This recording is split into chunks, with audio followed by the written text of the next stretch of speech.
Good morning. Thoughts from the car on this Wednesday. We're going to be talking today about the art of holding space. Last night I was talking to a friend and actually I wasn't doing the talking. I was holding space for them. They were just processing through some things and they just needed presence. They just needed me to be there to listen. And it got me thinking today on the way to work about how important it is, and it really is an art, to hold space for people.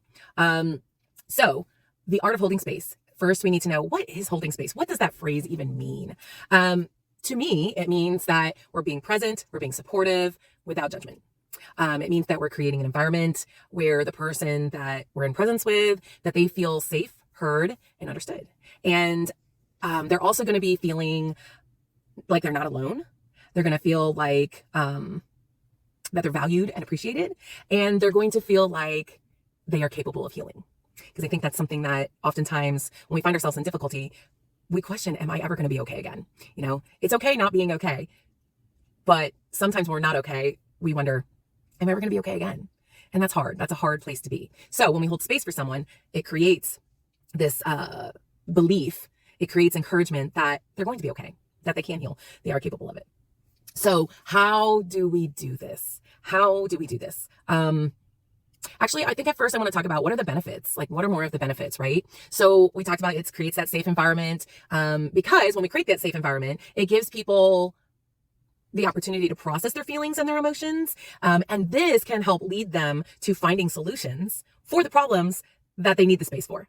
Just by being there, just by listening, not offering necessarily advice, just being present and giving them a place to verbally process out and experience their emotions and feelings in a safe place can help them figure out their own solutions. You don't have to be a problem fixer to hold space. In fact, it's better if you don't go into it thinking that way and just allow them to do it for themselves.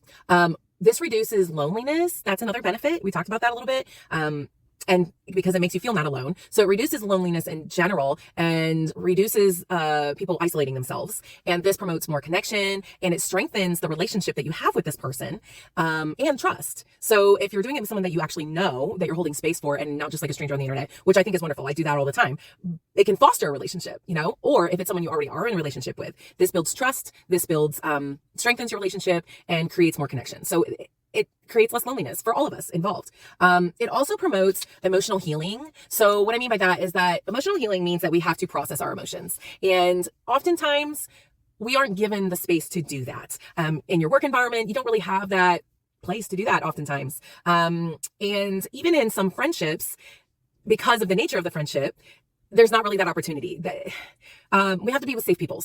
And we have to be able to process those emotions so that we can grow, have personal growth. And this helps us have personal growth. And it just gives opportunity for personal growth because we're processing those emotions.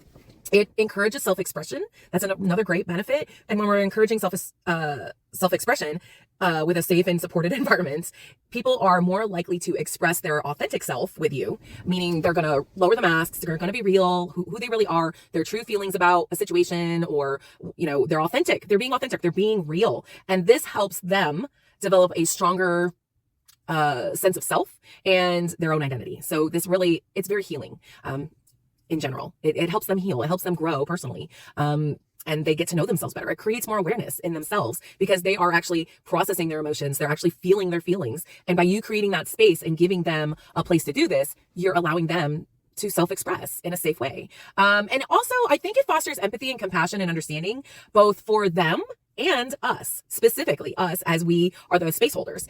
Because when we're listening to other people's stories, we are opening ourselves up to different perspectives and we're opening ourselves up to different experiences that we've never had, which makes us more flexible and more open in general so that we have personal growth and we can change and evolve. And have more compassion and more empathy. And this provides a space for that person too, who might be expressing themselves to you.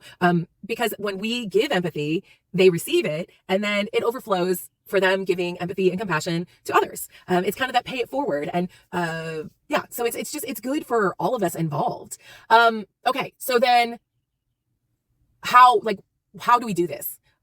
I think I want to talk about that. No, I think I want to, sorry, my brain this morning. I haven't had enough coffee. I think we all want to talk about when we do this. So let's talk about when we do this first. So when to do this? When do we provide space for someone? When do we hold space for someone? And I think automatically we know, like, when there's a difficult season. So when there has been loss, either a loss of job or a loss of a person in their life, it could be a breakup, it could be a death, it could be a loss of a job, a loss of a dream, grief. We're talking about grief. And this could also be, when they've lost their health, their own health, or they are, having just basically a major life event, a challenging life event. That's when we hold space for them. And when they're feeling overwhelmed, when someone is feeling super stressed about situations in their life and they say, I'm overwhelmed or I'm stressed.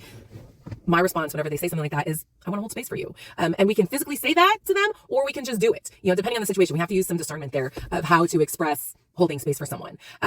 When someone is sharing a personal experience with you, like if you're already in conversation, and sometimes, conversations will morph from like jokes and, hey, this is what's going on in my life, to more serious conversations. And if they're expressing to you a personal story or like a personal secret, something that maybe they're ashamed of or something they don't talk to people about, this is a great opportunity for us to hold space for them, because that means that it gives them a sense of comfort to be able that you're a safe person and they can express these things that maybe they don't express to other people because of shame. And that helps break shame by exposing things that you feel ashamed of to light, to the day, to someone else, because then we're not hiding it. We're not, letting it eat us up inside, because oftentimes what we can do is we can affirm them and that they don't need to, hide this. They don't need to feel shame about this, because we're not going to criticize them. We're not going to judge them. That's part of what holding space is not criticizing or judging for a thought or feeling or, what have you. I think when someone is like seeking advice from you, maybe they're asking for your opinion on something. They're asking for some advice on something going on in their life, or a situation, or at work, or with a relationship. When someone actually asks you for advice, that is a wonderful opportunity for you to hold space for them, because oftentimes those conversations will, again, turn into deeper conversations where they may talk about some of their feelings. They may talk about other things going on in their life that have nothing to do with what the original situation is that they're talking to you about and asking advice for. And then I think if someone is feeling lonely, if they express, I'm feeling lonely, I'm feeling isolated, I'm feeling depressed, I'm feeling, this negative place in my life, it's really important for us to just offer compassion and offer connection. Those are the two things. When someone says, I'm feeling lonely or I'm feeling isolated, that's what they want. They want connection and they want compassion. Whether they're able to express that or not, that's really what people want most of the time. So when do we not offer holding space for someone? Because there are some scenarios where holding space is just not going to be enough, and it's not the appropriate thing to do. And the first one is when there's immediate danger. So if there's immediate danger in your life or their life, all kinds of different scenarios I can think of, some of the worst scenarios. Someone is erratically driving down the highway and they're calling you and they're very upset about a situation going on in their life. They're in immediate danger because they can fly off the road. They're not paying attention. They're talking to you on the phone or texting or however they're communicating to you. That's immediate danger. Like we're not going to do that. If they are in an immediate danger situation where there's abuse, holding space for them in that immediate danger where someone has a gun or is knocking on their door. No, we're not holding space. We are making sure that they are taking the correct precautions, calling 911 or whatever it is that needs to happen. The immediate action, not holding space. That's not an appropriate time to hold space. If they are exhibiting harmful behavior, if they are talking about suicide or they say they have a gun or something, where they're going to harm themselves, we don't hold space during that time. We stop. We tell them no. We offer them solutions, offer them, hey, let's call 911 or let's immediately figure this out. We're not going to hold space and not say anything, and just allow them to hurt themselves. When someone's harming someone else, if someone is saying that they are going to harm someone or they are harming someone, there's lots of different scenarios we can think of. We are not going to hold space for that when someone is harming someone else. Absolutely not. And I think the last two, when someone is already seeking professional support, about a specific situation, I think it can get really dicey in us holding space for them. I'm thinking about situations like trauma situations where people are going to a therapist. It's not necessarily appropriate for us to hold space or try to be a therapist for them, try to be the counselor for them, because we don't want to hurt the progress that they're already having in their professional support that they're receiving in that area.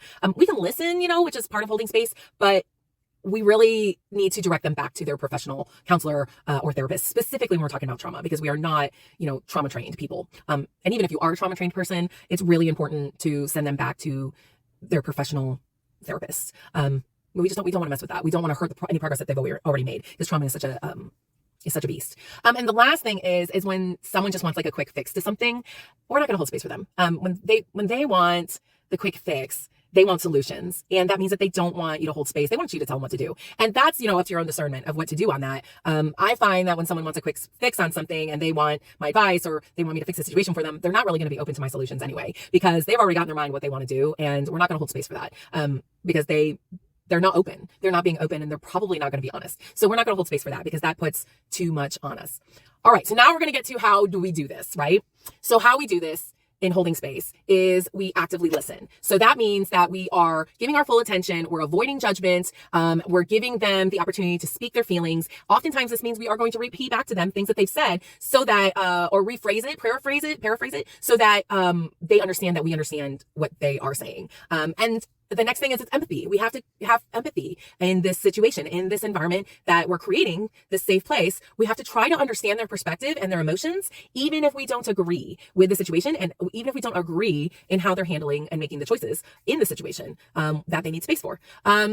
We have to offer support. So we offer support by creating that comfortable environment. We give encouragement and we show understanding we show understanding. We give the empathy, we give compassion in the space and creating this safe environment for them. That's how we become safe people for those who need space offered to them. And it's really important for us to respect their boundaries. So we do this by honoring their wishes and privacy in what they're sharing with us. And again, there are caveats to that with there's like harm for others, self-harm, those kind of things. Again, we have to use our own discernment on that. But that's how we create that space, is by honoring their wishes for privacy in whatever situation that they need space for.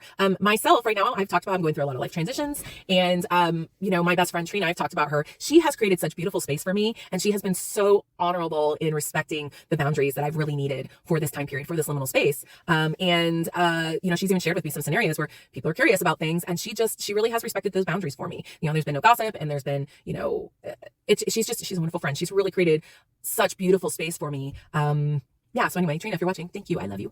And so we have to respect the boundaries of people. And I think we also have to be very patient. And we create that comforting space by being patient and allowing them to process their feelings out loud, to process the emotions. And sometimes it takes a really long time. I'm a verbal processor, so I'll say one thing and then I'll retract it and I'll be like, no, that's not true. I don't really mean that. I don't really feel that, but I guess maybe I do. You're processing it out so that you can understand what you're actually feeling, so you have that awareness. So we have to be patient with them on this. We have to follow the rhythm that they have for processing things out. We don't want to hurry them. So this means that we need to make sure that we create the time for that, because it might not be just 15 minutes. It might be an hour. In some cases, it might be 2 hours, so we just have to, that's part of creating the space, is making sure that we are being patient with the person that we're giving the space to. And practically what this kind of looks like is that we just put ourselves where we are willing to listen, giving the time, being willing to actually sit and listen to someone, offering ourselves to listen to someone. This can also practically look like sending a supportive text message or message through Instagram, or, sending a message through some other app. My friend and I, we did Marco Polos a lot. So she would send me encouraging notes through Marco Polo. Maybe it's a little video message that you send. So these are like, as you're thinking about the person and knowing the situation they're going through, we create space by supporting them, encouraging them, giving them supportive messages that just tell them, I'm thinking about you and I care about you and I care about your feelings, which just offers them the opportunity to say, hey, I need you to hold space for me, or hey, I need you to listen to me, or I need to express myself to you. We offer help. We offer help by being supportive, by running errands for them if they need it.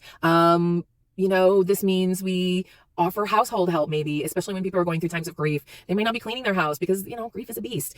We make meals for them. We offer, to bring food, so it's doing those kind acts, I think, and offering help as needed. And if you're physically with the person, that means offering hugs. Physical touch really changes environments. And so we can hold space by offering physical touch. One of the things that I like to do is putting my hand on their arm if I'm with them, maybe over their hand. And again, we have to have discernment with this, and we may need to ask permission as well for this. And I will do that often. We'll say, is it okay if I touch you? In some relationships, I know that it's okay. And so I just automatically do it. And there's something about it, your healing touch. You have a healing touch. It can be very healing to someone. So offering that physical comfort of a hug or a touch, maybe rubbing up the back, something like that, can really hold space for someone and give them exactly what they need, especially for people who might be single or don't have a lot of people around them. They are craving physical touch. And it's super healing, super, super healing. It fills that love tank in ways that other things just don't do. Quality time. So quality time is, being patient with them and giving them that time and just sitting with them. I remember sitting with a friend who was going through grief, and literally we just sat there. We did not talk. I think there might have been a TV show on. Neither of us were watching. She was in total grief, and just sitting there with her was wonderful. And I think we sat there for maybe 2 hours. A movie was on, and we didn't say anything. I just was there. Writing a letter or a card, old-fashioned snail mail, can be beautiful to receive. Again, it's the thinking of you. Sending a gift, flowers, food, a fruit basket, something like that. Just sending some kind of gift that lets them know you're caring about them. And I think the last thing is just smiling at someone, and just transferring that positive energy to them through your facial expressions can really be very healing. Okay, the challenge. The challenge today is how can you hold for space for someone? Are you good at holding space for someone? Is there someone in particular you're thinking about that you need to hold space for? Try some of these practical things. Maybe you haven't been good at holding space and maybe you've been a little judgmental and critical. How can you be better at it? All right, guys, have a great Wednesday.